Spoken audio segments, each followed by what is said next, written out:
Welcome to today's session. I'm Emma Farrell, I'm your host, and I'm proud to be welcoming Tigrilla Gardenia to the summit today. Tigrilla is a nature-inspired mentor, leadership coach, speaker, teacher, and world ambassador for plant intelligence. She uses her expertise to empower creatives, naturepreneurs, and nature-inspired professionals to take action with confidence as co-creators with the plant kingdom.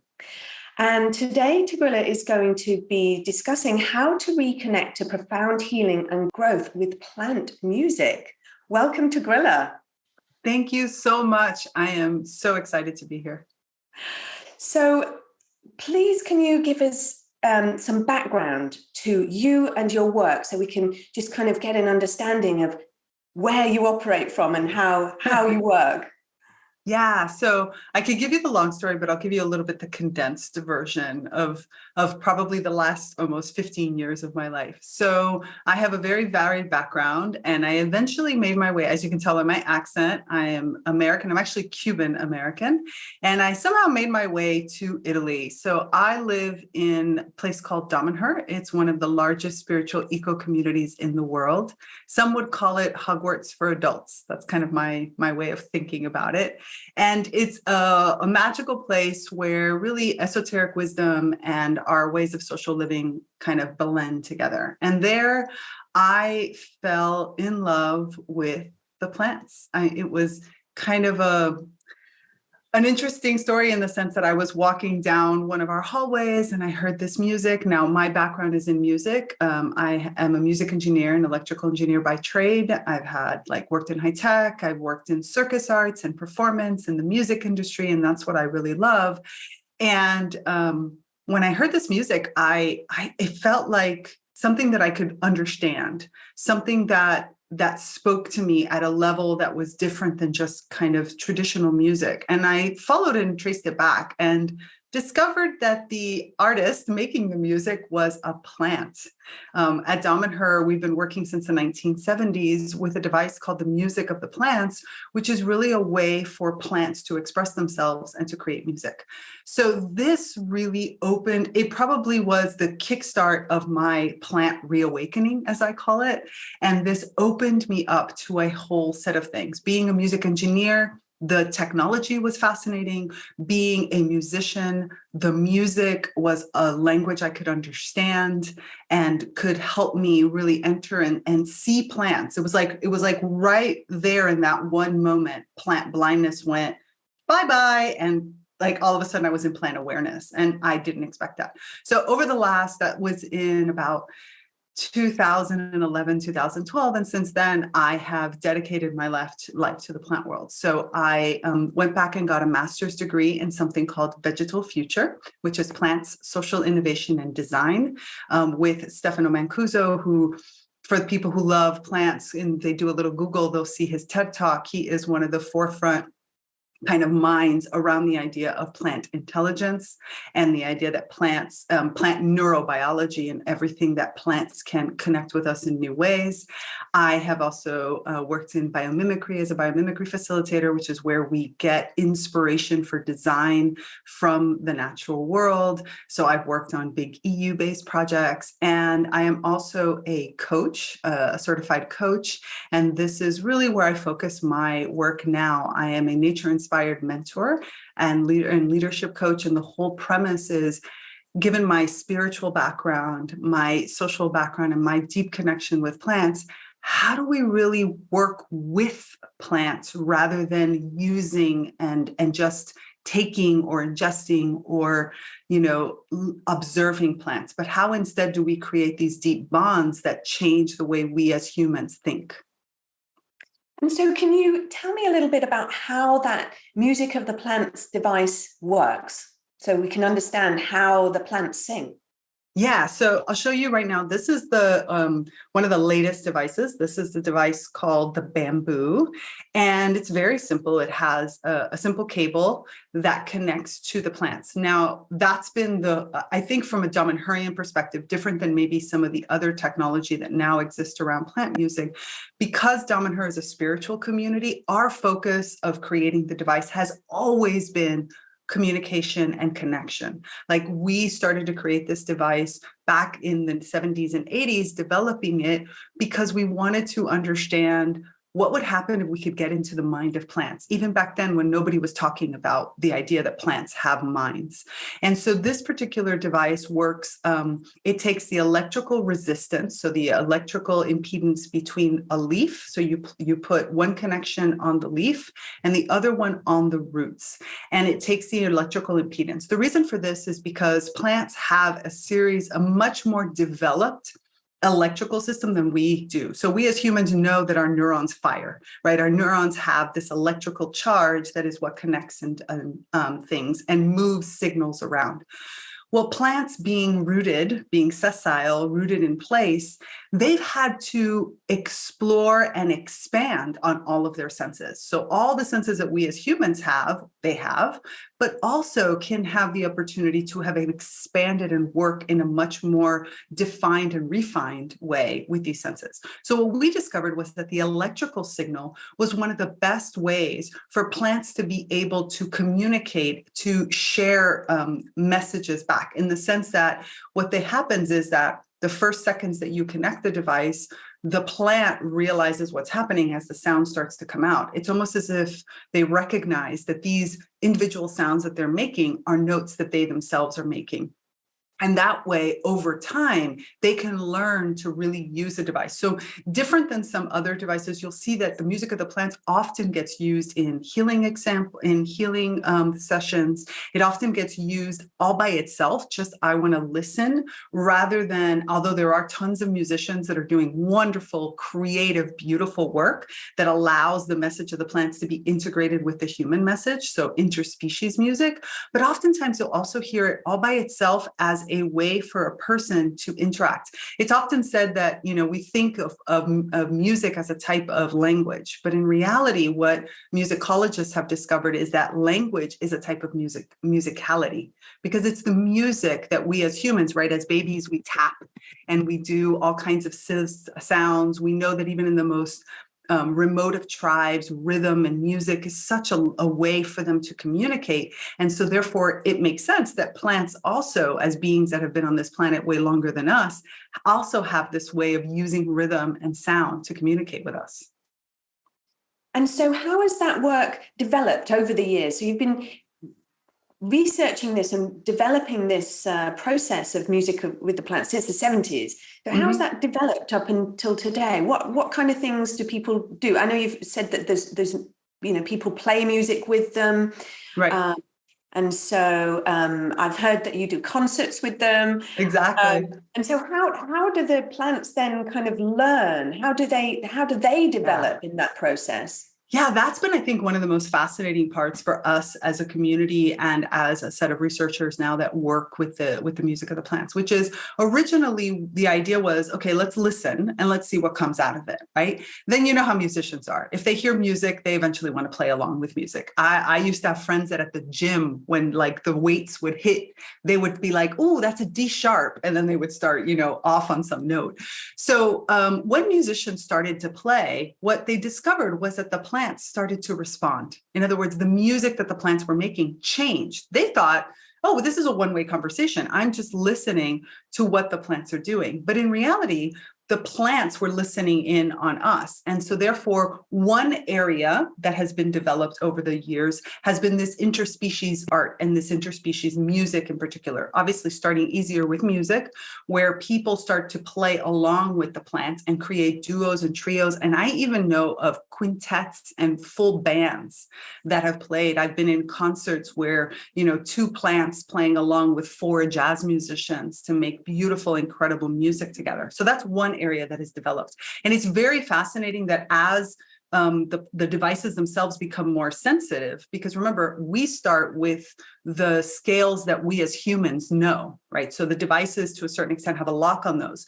But I'm finding that more and more people, as I work with them, are starting to expand on that. What happens when you use a different kind of scale? What happens when you just use scales of different cultures from a human? But what happens if you use things like Fibonacci scales or any other kind of scale? So this is one area of research that is being looked into. What happens when we give plants more freedom, and what kind of interactions can they have with humanity through that music that comes outside of the regular parameters of human-based music? Have you explored the solfeggio? I've spoken to some people that are kind of looking into that, and that's been really interesting to see what develops there with the plants. And yeah, it's exciting to think of all these things that we have learned maybe through other means now being confirmed through our communication with plants. At least to me, that's really exciting. Absolutely. It's so exciting because it's just such a, even though it's been going since the 70s, it's such an evolutionary and revolutionary idea that plants can actually sing. So we can communicate through sound with the plants. And so, as I mentioned, the solfeggio scale is the healing vibrations that kind of interact with our different chakras and Right. kind of help us heal and rebalance on different levels. And so how have you developed the music of the plants in terms of therapeutics to help us come into more balance, perhaps more connection, etc.? How is that? That's been one of the most exciting parts for me personally, because I came into this really from the perspective of communication, right? I teach plant communication now. I work very closely with plants to help individuals and to work on expanding your communication skills. And then I started receiving all of this information from people who were using the music of the plants about the healing abilities, the fact that we ourselves in Damanhur, for example, I used to live in an area in the sacred woods where we worked with the music of the plants extensively and with many of the different plants using this. And we started to discover things like people weren't getting as many colds. People weren't getting as sick. We were like, wait a minute, what's going on here? And all of a sudden, I started to put the word out to all the other people that I knew that were using the music of the plants, especially many healers. Because, the first, it was the idea of, let me just put it as music background when I'm doing a session or I'm doing Reiki or I'm doing a massage or whatever it might be.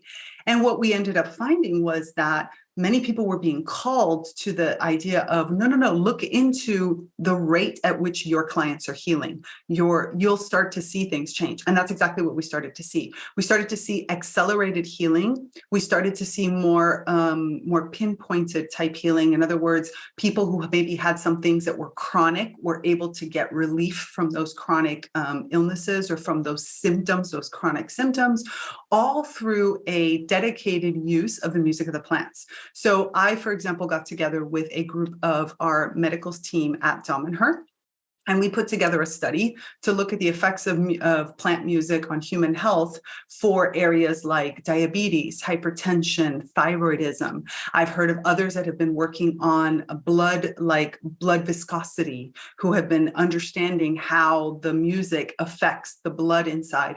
I've also known people who do other kinds of healings, more lymphatic healing, or they do other forms of healing, and even physical therapy. So we go from very spiritual type energetic healings, as well as very physical types healings. We've seen across the board that practitioners that work consistently with the music of the plants and bring the plant, not just the music, but bring the plant into the session where there is a relationship that gets formed. In other words, it's as if I brought in a consulting practitioner or physician, or depending on what I do. If I bring them into the room and I don't say anything, I don't even introduce them, that there's very little that they can do. But if I bring them into the room and I introduce them, I make a connection. I maybe, in the case of a plant, might do a little meditation to bring the person into connection with the plant. And then I allow the person to bond with the plant as well as with myself or whomever the other healing is. We have found that there is an accelerated rate of healing and much more lasting effects over time. The other thing that happens is that for people who do this consistently, there is also a change in the approach that you have to your healing. So it's not always that the plants necessarily work on the body, although they can, because as we know, for all the other things from essences to oils to food to this, obviously plants have the ability to share that nutrition and that healing aspects with us. In addition to that, the music seems to be a conduit to helping the person better understand what they're going through. So it seems to open up new channels of logic and new abilities for a person to interact with their body in a much more refined way. So that's really, to me, the part that it can have those extremely lasting effects, because now, remember, we have plants that have all these extra senses that beyond what humans have and have known how to manage them. We know gravity affects us, but we can't really do anything with gravity on a kind of physical level. Plants can. So what happens when they can start to share that wisdom with us and that knowledge with us, that helps us then look at our healing in a very different way. And so where do you think this is progressing into the future? Where do you think it's taking you and this therapeutic work? I think where it's taking us more is on an expansion of our physical senses. That's the first place, because again, plants are helping us reconnect and reawaken to the idea that we are much more than what today science has told us that we are. In other words, not to limit ourselves. So the first thing I see is that there is an expansion that happens across many different aspects. And then I think where this is going is to the true understanding that I am nature. And so as a being of nature, I can interact with nature in different ways. So if I think about my general environment around myself today, I mainly observe. And maybe I do things in nature, right? So that's the way I think of it. But in reality, I forget that I am a being of nature. And therefore, there's a reciprocal relationship that's always happening with all of the different beings around us. And I think that what I'm seeing and through my own work, from a therapeutic perspective, from a coaching and mentoring perspective, and also what I'm seeing across from my clients, is a growth in the opportunity to really be the protagonist of life, of my life, but of also expanding the relationships I have with others. Because we as humans have been sort of taught that relationships are like friendship or adversarial, competition or something like that. But as we know in nature, there's many different forms of relationships, right? We have commensalisms, we have parasitisms, we have predation, we have all these other things. And when I can be comfortable with the idea that all of these are part of who I am, that I can form all these different forms of relationships and connections with people, and that they're fluid because I remember sort of my plant memory to a certain extent, like I can enter into that extended memory that is part of plants. I think it really is changing the way we interact with life itself. I've got so many thoughts going on in my mind about how this can, how we can heal all the different aspects of ourselves that we need to heal and to evolve as humans. I mean, the potential's huge. And it kind of reminds me actually of, we've known that people will heal much quicker if they've got access or even just visual access to nature. People who their hospital beds are close to the window will heal quicker than the person who isn't. That's been known for a very long time. I think Florence Nightingale realized that. Right. And so this seems like a really kind of like a futuristic version of that. And yet it's nature, it's just natural.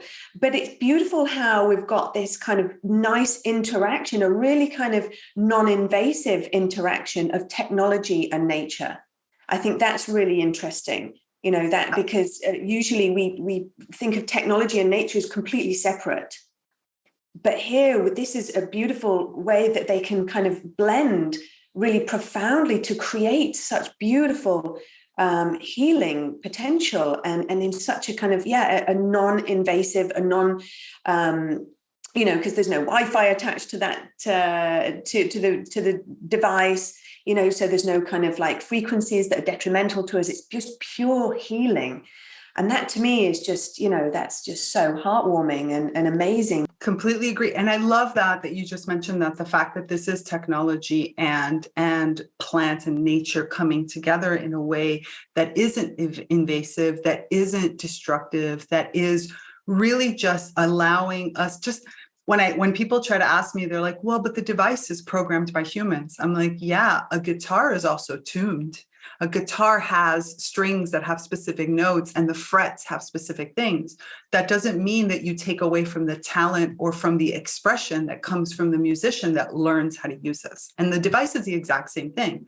This device allows a plant to understand what those frequencies are and then use those as a form of an expression in a moment in time where humanity is so disconnected that sometimes we can't hear it. I mean, some people will be like, I don't need the music of the plants. I can just hear plants.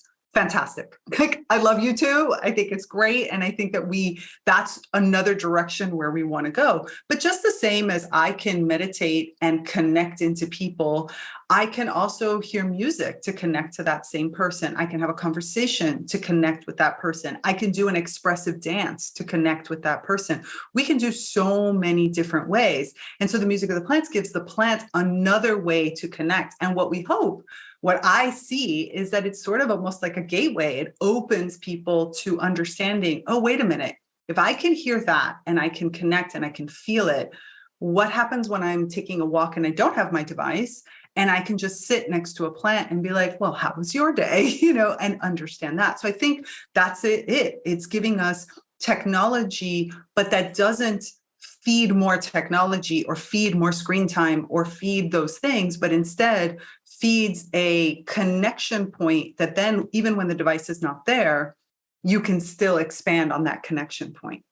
It's beautiful how it bridges that gap, like you say. So some people are naturally connected to nature and can naturally communicate with plants, but other people really find it very difficult. I know I worked with a music of the plants machine years ago, one of the older versions when they were quite a bit bigger. And I did a talk, and I took it to the talk and got people to bring their favorite plants with them. And this big guy, a rugby player, came and he brought his favorite lemon verbena in a pot, and I hooked it up for him, and he was crying. It moved him to tears, just like, oh my gosh, he could suddenly connect to his plant in a completely different way, and to hear it, and it responded to him. Because there's this response aspect to the plants as well, isn't it? That kind of gets translated through the music, where if you can sit and give love to your plant, you can feel and hear the music changes, and so the plant's responding to you. So it really bridges that gap between us and nature and helps us, like you say, remember that we're nature. And that is so profoundly healing on so many levels, because we're dealing with such existential crises in the world where we've forgotten who we are, we've forgotten why we're here, we've forgotten what this reality is. And so, this is a really profound way of bridging that gap. I'm just going to add one piece because it's beautiful accent to what you said. Well, the other thing that I think is helping the idea of not relying on the technology is that, and I think you probably experienced this when you used to use the old U1 device, which still exists. It's great for homes. But that device, for example, and even anytime a plant is making music, they also are fantastic at using silence. And this is one of the things I really love that helps me, especially sometimes when I'm doing presentations or when I'm speaking and I'm working with a plant. Sometimes you'll hear this long silence. I was doing a talk online. I had like 75 people online across 4 different languages. We were doing translation, and there came a moment where I wanted to do a meditation with the music of the plants. And I was working with my kind of plant partner, my business partner. Spider Plant is like, most people who know me will know Spider Plant because we work together a lot. And Spider Plant, at one point, when I started to prepare everything, the translators was like, wait a minute, if we need to translate, we're not going to have the music because there's a problem, blah, blah, blah, blah, blah. And I can tell you that within, as I was trying to think of what the solution was, Spider Plant stopped making music. Spider Plant, and I got a very strong connection from Spider Plant that said, this is supposed to be about me and the people. I don't need to use the music in this case. So you go ahead and do the meditation part, and I will transmit what I need to transmit to the people. And don't worry about the music. I'll start playing after. And sure enough, I did the whole meditation. We did a little bit of sharing. And right after I finished that, the music started up again. Oh, that's so beautiful. And that's really beautiful. So are there some plants that sing better than others? Yeah, you can say that there are, I would say it in a different form. I'd say that some plants have, first of all, some plants don't like to play at all. I mean, let's be honest, there are some plants that do not like to play at all. They prefer other mechanisms. I have found that certain plants play very differently, in the sense that I have had plants that I've worked with that love musicians. In other words, they want to do music-based projects and art-based projects. I've had plants like spider plant that was very clear from the beginning. I am a healing plant. Like, my job is to be your business partner. I'm going to do the plant music healing sessions that you do. That is the work that I want to do with you. I don't really have any intention of doing like music-y type stuff and that's not me.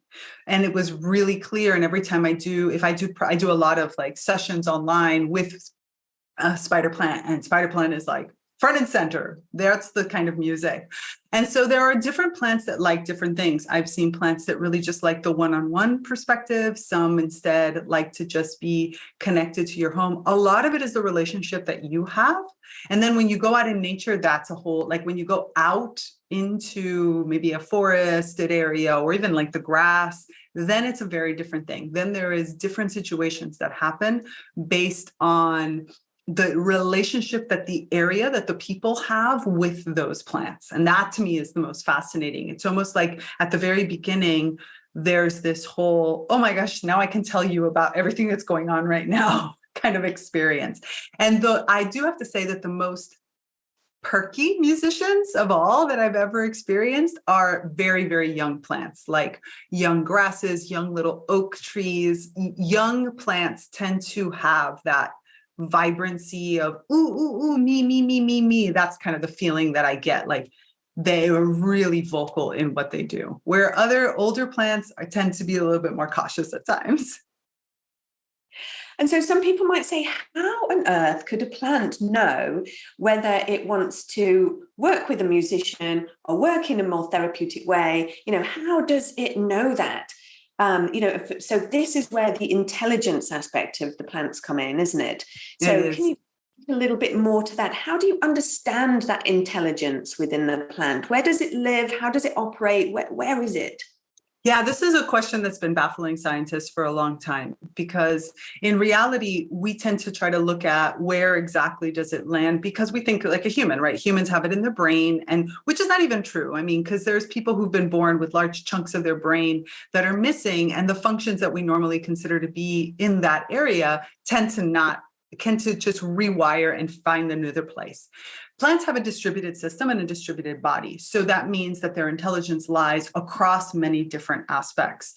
And therefore, that's the reason why they can take on so many different types of stimuli and interpretations related. Remember that we have one part that is the root system, and that the root system has, even on the very tip of the root system, something that sort of acts a little bit like neurons. And so that's one place where one type of intelligence is held.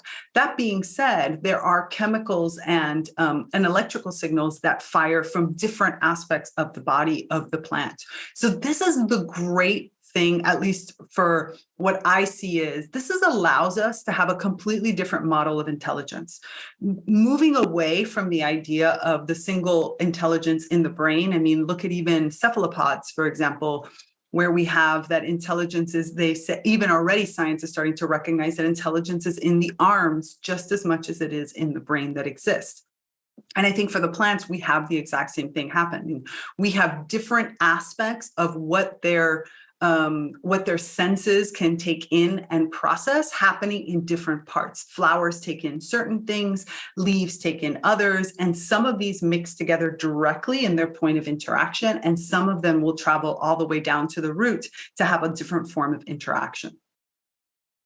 Yeah, I understand that. And so what I find as well in my work is that the spirits of the plant, this intelligence of the plant, works outside of time and space as well. Mhm. And so they have to kind of interpret their intelligence into this temporal world to help us. And so it can be a little bit it can take time to understand this level of intelligence and this consciousness, can't it? We speak about the plant world and the human world as two worlds that unfortunately right now are separate, right? So the plants have developed this body, this physicality inside of our world. And it's kind of as if when you see a plant, what you're really seeing is the human interpretation of that plant. And then within their own world have exactly what you were just talking about, which is an intelligence that comes in a different form with its own divine spark, with its entire other way of processing. And what they've become very good at with, 470 plus million years of existence in this planet is mapping and moving from that, where we as individuals, for whatever reason, have lost that type of connection and really struggle. And so one of the things that we learned in the Sacred Woods Temple at Damanhur over time and time that I would guide groups there, which I found fascinating, was that many of them come back going, now I understand that if I want to meet a plant for who the plant is at its fullest, in other words, its complete essence, I have to elevate myself to my own higher self or my own spiritual essence or whatever words you use in whatever practice you have. I have to meet the plant at that level. If I meet the plant at that level, I will get the completeness. If instead I stay at the physical, I'll get the physical, and I can interpret the physical many ways. But in order to get everything, I need to move beyond just what the physicality that I'm seeing in this world. So the plants are really helping us to become the multidimensional beings that we're meant to be. Absolutely. So can you also share, I know that you did some work at one point with trees and dreaming with trees. Can you tell me a little bit more about that and how that developed and what that revealed about the trees? Yeah, that was really a fascinating experiment. I spent about 2 years working with a tree who's lovingly named Luca. That was the name that I was given after a good amount of time. So at Damanhur, we have something called patterns. They're these kind of physical patterns, designs almost, that we can use in order to activate parts of ourselves. By tracing them, we can activate parts of ourselves that allow us to carry out certain types of functions. And one of those is specifically for dreaming with a tree. And what I did was take it a little bit of a step further. So given the fact that I work with the music of the plants, what I did was, at that time I was living in the Sacred Woods Temple, so easy access. Right outside of my door, there was a beautiful chestnut tree. And what I would do was I would place the music of the plants device with one speaker towards the plant, towards the tree, the chestnut, and one speaker inside of my room. And I would place that on at night when I was kind of like in my, let me get ready for bed type of thing. And what I would do was look for the moment where I could hear that the music started to slow down and the plant itself, where the tree was going into sort of sleep mode.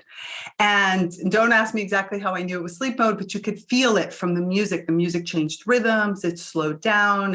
And Luca had a very small window of like real sleep.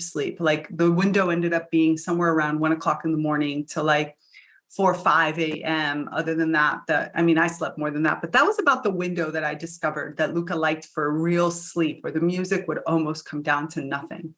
And what I would do is I would go, say, okay, I'm going to go to bed, and I would trace the pattern and I would activate this connection, really setting my intention to dream with Luca. And I did this for about 2 years, and it was amazing to do because remember, we as humans, again, we have all these limits. We have all these like, this is right, this is wrong, this is the way we do things. In sleep, we don't. That's the beauty of lucid dreaming, is that it gives you an opportunity to step outside. The astral realm in general is not constrained. And as you said, plants in and of themselves are outside of that time and space. So when they are in their full form, they don't have that time and space constriction that we have in the human body. So the dreaming allowed me to enter into a relationship with Luca and to learn so much about kind of not just treedom, because that's one thing, but my own plantness, like who I was in my kind of full nature plant body, that mirror and back. So we would have, discussions or experiences or adventures throughout the course of that time. So much so that when I would travel, I would take my pattern with me, and I could activate the pattern at night and dream and ask Luca about what was happening at home to give me information. I learned a lot about the conditions of the Sacred Woods Temple. It was in that time, it was just transferring or evolving its energy from the sacred woods that it was in Damanhur to this temple space, to really gaining a new level of evolution. I got to learn about the entity that is kind of the consciousness of the sacred woods. I also learned a lot about the guardians that are there and the interactions that happen between these beings. I learned a lot about even the physical space, like when the wild boar would come in or when the deer were present, how it is that the trees experience these different relationships. The chestnut trees who were planted at one period in order to be used for their fruits and for their bodies. So it was a really fascinating 2 years where I got so close that I could really almost at a moment's notice, like activate this connection with Luca and really speak to Luca in a different way and learn about what was happening in that world. And it was interesting because I got to the place where I ended up decorating using the husks all around Luca. And Luca says to me, create a little door. And I was like, why? So I created this like little door like that big. And he was like, because that's where the gnomes that live with me come in and out of. You're going to see this. So there's the nature spirits specifically that were connected to the world that Luca lived in were specifically these little gnomes.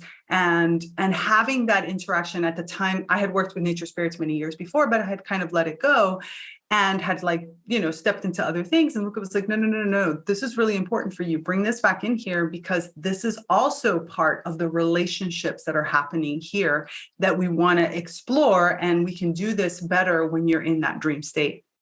Sometimes I'm not sure whether you're talking about creating things in the dream space or you're traveling in your dream space or in reality. So were you talking about in the dream? That's the thing that I think is fascinating when you start to do this work for a long period of time. It starts in the dream state and then it moves out of it. And that's, I think, the powerful aspect of working that closely with plants is that that division that we have created doesn't have to always exist.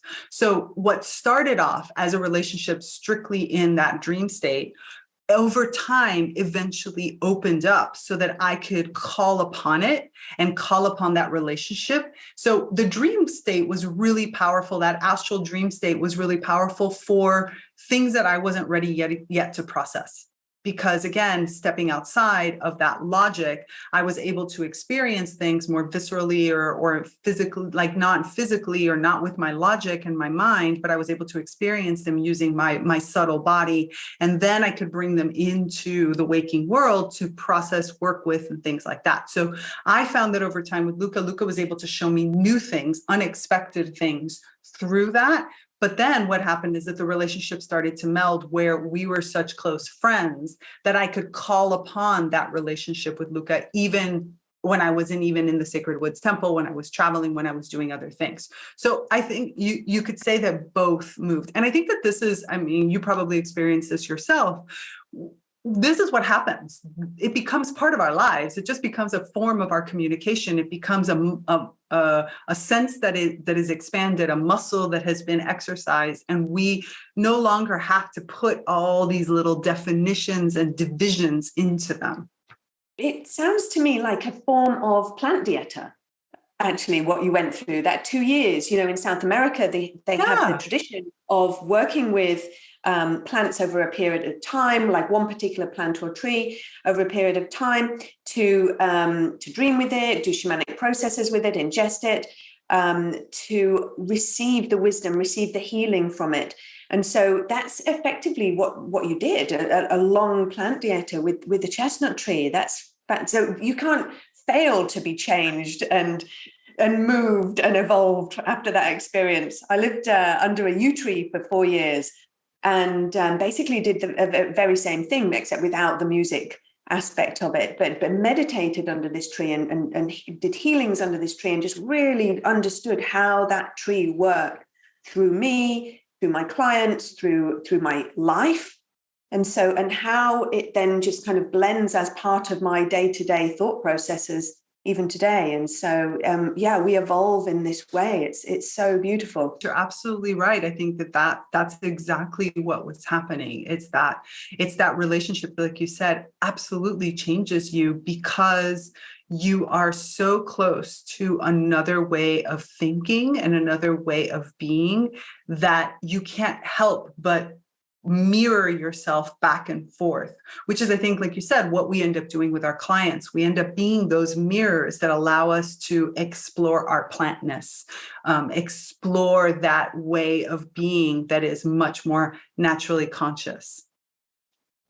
So did you work in a therapeutic way with the dreaming and the trees with any clients? Did you take it in that direction at all? I didn't actually. I didn't because I found that for me personally, the dreaming aspect, it is a part, I did introduce it in my courses in the sense that there is a dreaming exercise, very similar to kind of like an individual that people could take. And I do encourage that to be done on a regular basis. I myself don't take people through them because dreaming is a very big part of Damanhur. It's a huge, we have dreamers of all types, dreamers of the North, dreamers of the South, the general dreamers, the ones that dream with divinities. Dreaming is something that is used in our community widely. If you have a dream of some sort, you're supposed to report it, because if one person has a dream of, like, I don't know, of a celebration of some sort, it means one thing. But if 50 people have that dream, that means a whole other thing. And so we use dreams a lot. And so I guess I felt probably that, I leave it to those experts, and we walked in through in that aspect. For me, it was a very personal experience to do this. Sure, that's amazing. It sounds fantastic. And actually, I mean, what a beautiful way to share in community all this wisdom and our dreams. That's a really profound thing. People have really kind of forgotten the importance of our dreams. But they are very important in the healing process, because they can really give you an indication of what part of the healing process you're in. Stuff that you thought you dealt with in your conceptual mind is still going on in the subconscious. So dreaming with plants, especially, you can interact with the plants and ask the plants to help show you, what's still going on for you. What do you still need to deal with? So are there any aspects, going back to what we started talking about at the beginning about actually, the healing therapeutics of music of the plants. Do you see, because we're dealing with so many different things in our modern world now, are there specific kind of illnesses or diseases or things or blockages that people are dealing with, like quite wide, on a wide basis, many people are dealing with? Do you see music of the plants being good for specific things? Yeah, I see the music of the plants, and this is based on my own experience. So I have, since my research, like I said, was dedicated to sort of three main illnesses. And what we discovered from there, and in also working with a partner who had done something very similar on a smaller scale, was that there is a certain amount of consistency is the key in there. And in the sense of the plants, because we had them keep a journal. So not only did we record medical data, relating, so we did tests before and after each session, and we did a certain amount of tests before and at the end of the program. So we looked at that data, but we also had them keep a journal, which we found really enlightening and interesting, because what we found was that people, not only did they have their individual kind of physiological responses to the music of the plants, but they had more understandings. Maybe some of them started new medications. They kind of naturally gravitated towards new medications or new areas of understanding. And so what we have found is that it is the consistency of doing things that helps the music, helps the person really interact. The other thing that I have found is that there is a level of plant music how plants can help you just listening to the music. So I know people who have the music of the plants playing all day, kind of the same as if you have certain kinds of house plants that clean certain toxins in your house and things of that nature. There's a new base level that can be created. That's one level. But for the full benefit, for the benefit that moves beyond just the physical kind of level, you really do need to give yourself that dedicated time. So I do these plant music healing sessions with a spider plant, which are approximately about 40 45 minutes. And in that, the first part of it is very important for you to connect to the plant musician, to the plant healer. So that you must, it's kind of like almost I've tried without it, and then I've tried with it, and the relationship is staggering. It's very different. So that intention of sharing your medical history, of working with where you are with the musician at the beginning, and this was part of the protocol that we used also for our research study, allows then the person to not only to set the intention and to focus, and gives the plant kind of more, what do you want to accomplish today? Because again, like you said, humans are experiencing so many different things. And in this case, then we found that the plant was able to provide better guidance. There are some plants that we found that were really great. For example, the plant that we worked with in the research study grew up in a medical clinic.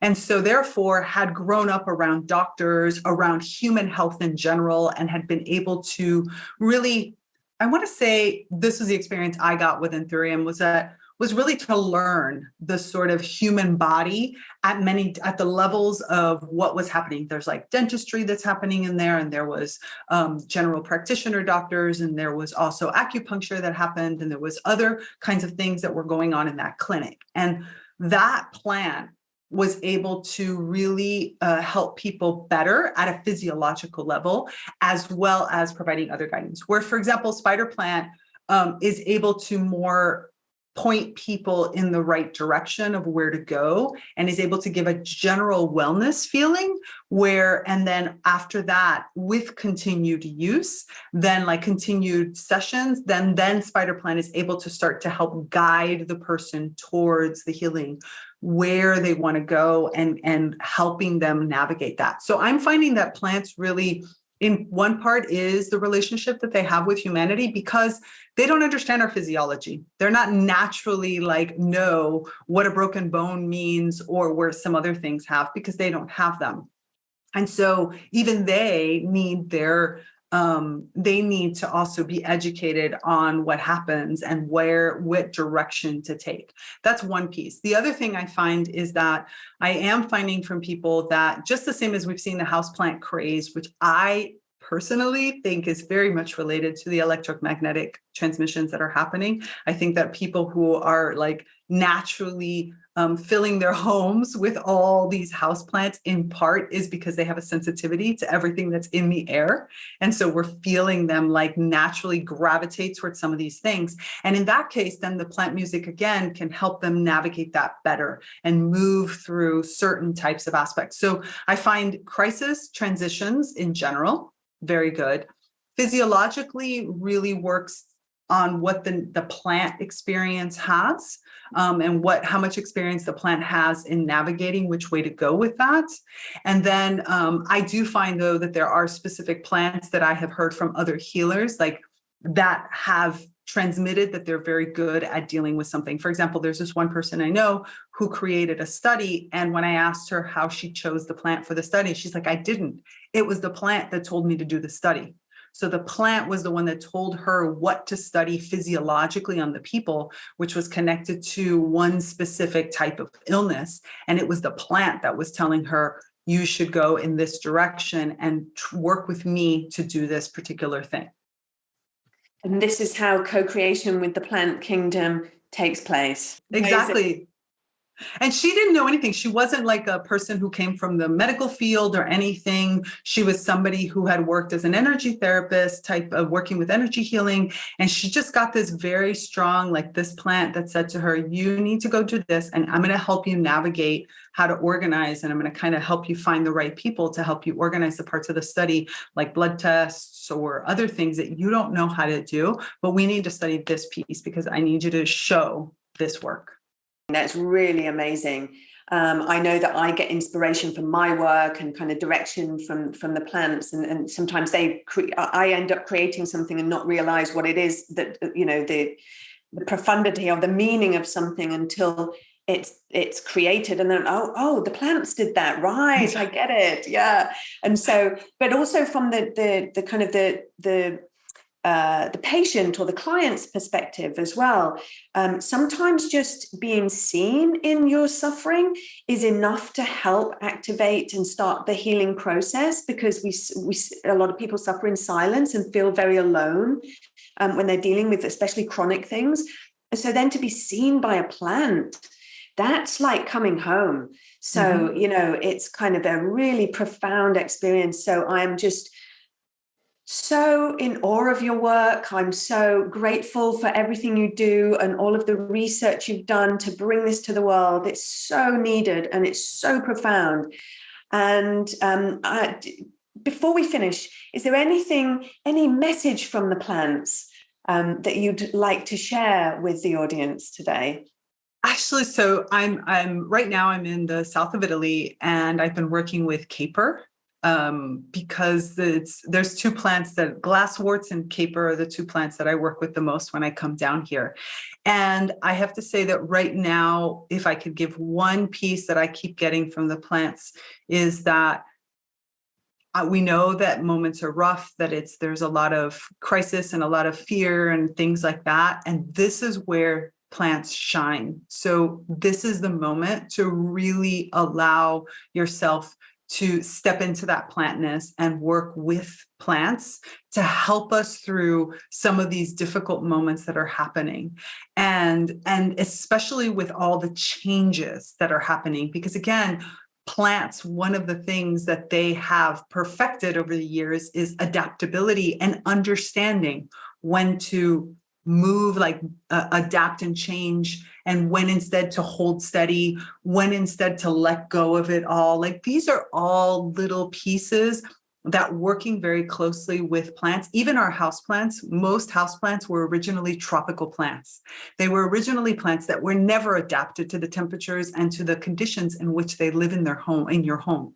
But they've chosen to make those transitions and changes in order to be there for you and with you in your home. So therefore, your plants, your house plants, have a long history of understanding how to deal with harsh conditions outside of their norm, really dealing with crisis. I mean, how many times do you go away and forget to water them, and yet they live?